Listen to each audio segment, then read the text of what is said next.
S'attaquer aux causes profondes des mariages précoces, les violences sexuelles et celles basées sur le genre, c'est l'un des objectifs de la campagne Nakata Ujeo-Rikwetu, Je refuse les violences chez nous, un projet mis en œuvre par Wadi Asbel en consortium avec Sauti Mamam Kongomani avec l'appui des ONU Femmes. Parmi ces stratégies, Women in Action for Human Dignity Wadi vient de mobiliser 50 adolescents au camp de Boulingo pour parler de la santé sexuelle et reproductive. Nous sommes en train de faire une campagne de mobilisation avec les jeunes filles et adolescents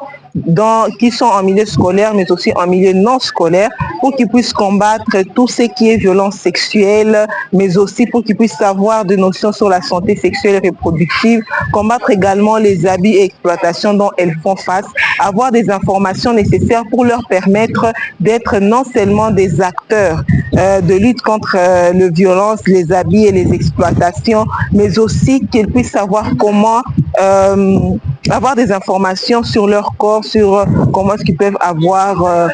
une santé sexuelle et reproductive responsable. Cette activité de sensibilisation est nécessaire parce que ça incite directement les jeunes à s'engager activement dans la lutte parce que c'est une lutte qui convient à tout le monde parce que ce n'est pas seulement à Wadi, ce n'est pas seulement aux humanitaires, mais aussi toute la communauté elle est appelée à s'engager afin que ces fléaux ainsi que ces problèmes puissent cesser dans notre communauté. Wadi reste engagé dans cette lutte combien importante en milliers de jeunes, ce qui justifie la création de clubs de jeunes dans les écoles pour ratisser large. La violence dans toutes ses formes est devenue monnaie courante dans les camps de déplacés et dont les jeunes filles sont victimes. Par exemple, ce sont des blocs qui demandent souvent de l'argent aux déplacés ou l'humanitaire demande de l'argent aux bénéficiaires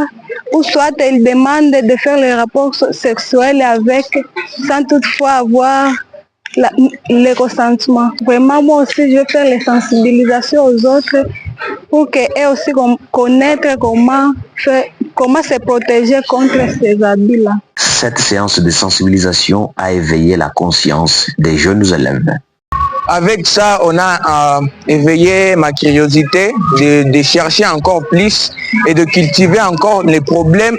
auxquels nos mamans, auxquels nos amis font face dans les cas de déplacés. Notez, Wadi a mis en contribution les experts venus de la division provinciale de la santé pour encadrer ces adolescents et jeunes.